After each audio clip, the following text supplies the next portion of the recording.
हरी भाई, आप भी कम समय के लिए जुड़े हैं। आपके घर में भी कुछ मेहमान लोग आए हुए हैं, तो मैं आपकी टिप्पणी ले लेता हूं जल्दी से। आ, धर्म के नाम पे वोट मांगना गुनाह है। कॉन्स्टिट्यूशन कहता है ये राम के नाम पर वोट मांगेंगे, ये कहेंगे मैं धर्म के नाम पर वोट मांग कहा रहा हूं। राम तो मेरे देश के युग पुरुष हैं, मैं तो युग पुरुष के नाम पे वोट मांग रहा हूं सर। वो कहते हैं राम का धर्म से संबंध ही नहीं है।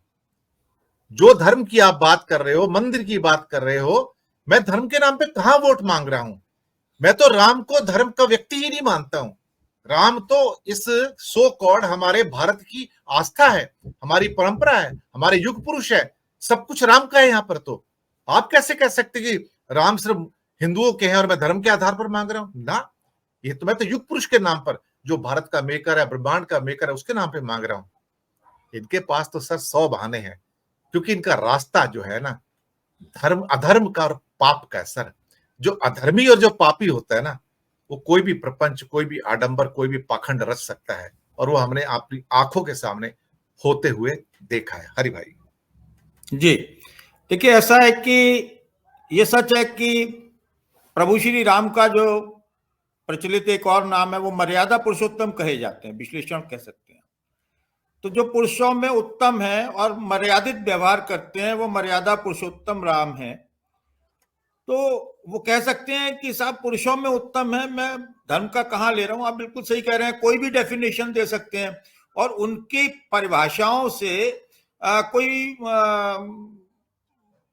रोक नहीं सकता है। वो बता सकते हैं कि जब राडार ने हमारे जहाजों को इसलिए नहीं पकड़ा कि जब बादल थे तो उसके ऊपर से हमारे जांबाज हवाई जहाज उड़ाकर लेकर गए और बमबारी करके चले आए। बादल थे, ये टेक्नोलॉजी है सर। तो वो अगर कोई बात कहते हैं तो वो कुछ भी दे सकते हैं। उन जैसा विद्वान व्यक्ति इस लोक में नहीं परलोक में भी मिलना मुश्किल है। ये तो बहुत अद्वितीय है। और वैसे भी अभी किसी ने कहा था कि राजा विष्णु का अवतार होता है, राजा स्वयं विष्णु होता है। तो वो सर वो परम सिद्ध हैं। उनकी डिग्रियां अमित शाह दिखा चुके हैं, अनोखी है सर, वो कहीं आपको मिलेगी नहीं। वो कुछ भी संभव है। और देखिए शंकराचार्य बोलते रहे, आलोक जी ने अभी बताया, सबको पता है कि बोल शंकराचार्य दरकिनार कर दिए। 2 रुपए की ट्रोल आर्मी ने शंकराचार्य को खारिज करवा दिया। अब मत करिए, वो उनको जितना चाहिए मुट्ठी भर, उनको जो धर्म इति धार्यते वाला सनातनी नहीं चाहिए। उनको 2 रुपए की ट्रोल आर्मी से प्रभावित होने वाला व्हाट्सएप यूनिवर्सिटी में दीक्षित ग्रेजुएट चाहिए। और वो उतने से उनका काम इस गोबर पट्टी में हो जाता है, इस हिंदी बेल्ट में हो जाता है। और इसके अलावा अन्न दे रहे हैं, दाना दे रहे हैं। लोग कहते थे कोरोना जैसी अव्यवस्था आज तक के इतिहास में कहीं नहीं हुई, शायद ही किसी मुल्क में हुई हो, कि जब लोग नदी के किनारे लाशों को छोड़कर बालू के नीचे दबाकर चले गए। उनको उनके पास अंतिम संस्कार के लिए शायद उतना नहीं होगा, तो वो चले गए। और उसी कोरोना में आपने देखा कि इन्होंने जो अन्न देना शुरू किया, जिसकी आप बात कर रहे थे, 5 किलो चावल या 2 किलो, आलोक जी ने बहुत सारी स्कीमों की चर्चा की। तो लोगों ने कहा कि देखो इस बुरे वक्त में भी ये आदमी हमारे घर का चूल्हा तो जलाए रखा है ना। ऐसे लोग भी थे जो ये कहते हुए नजर आए कि इस खराब हालत में भी तो हमारा चूल्हा जल, और क्या करे वो। तो ये देखिए ऐसा एक कहानी है, जंगल में एक राजा को का चुनाव होना था। जंगल में डेमोक्रेसी आ गई, लोकतंत्र की बहाली हो गई जंगल में, और घोषित कर दिया गया कि चुनाव होगा, आज से शेरवेर कोई राजा नहीं, जो चुनाव में विजयी होगा वो राजा होगा। तो साहब लोकतंत्र के उस चुनाव में बंदर मामा जीत गए। अब वहां पर यह हुआ कि अब बंदर राजा हो गया।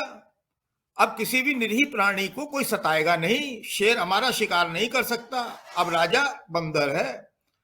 अब उसके बाद सब शेर भूखा कैसे रहता और घास कैसे खाता, तो उसने एक शिकार कर लिया। तो सारे हिरन जो है वो पहुंचे राजा के पास कि अन्याय हो रहा है, अत्याचार हो रहा है, और ये कैसा है राज, हम इंसाफ चाहिए हमको।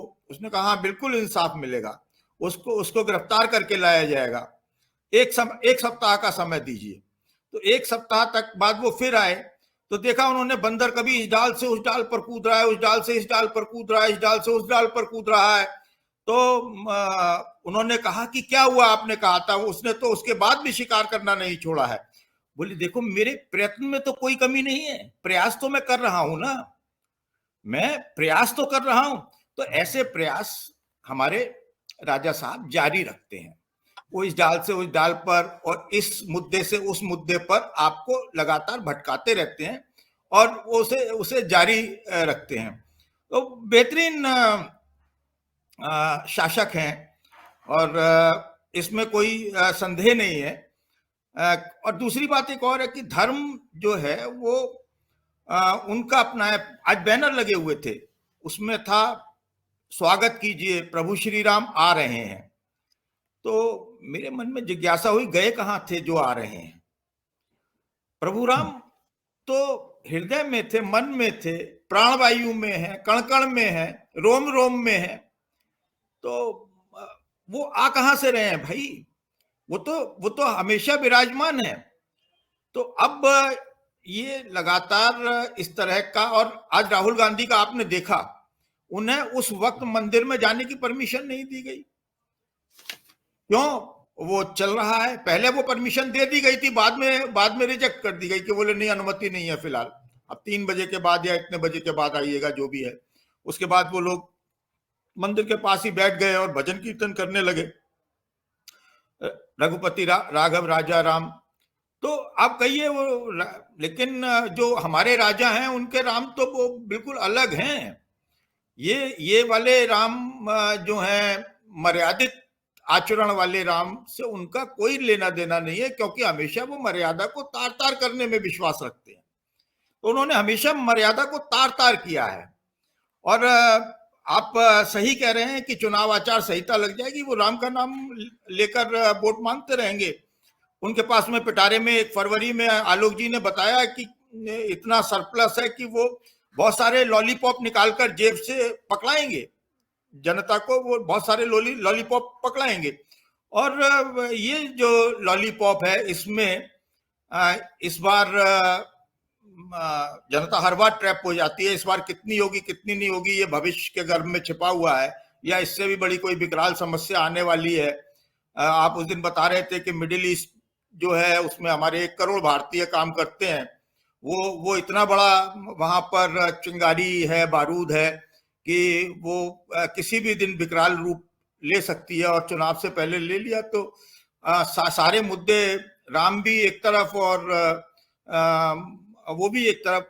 वैसे जो पुष्पक विमान था, जिसको उन्होंने बोइंग को पुष्पक विमान कह दिया, मेड इन इंडिया हो गया, तो वो पुष्पक विमान जो है उससे अयोध्या फ्लाइट जा रही है, उसका नाम पुष्पक विमान है। पुष्पक विमान अरुण जी जानते होंगे, हमारा मार्गदर्शन कीजिए। पुष्पक विमान तो वो था जिसमें रावण सीता का हरण करके ले गया था। तो ये किसका हरण करने अयोध्या जा रहे हैं? तो ये कृपया बताइएगा।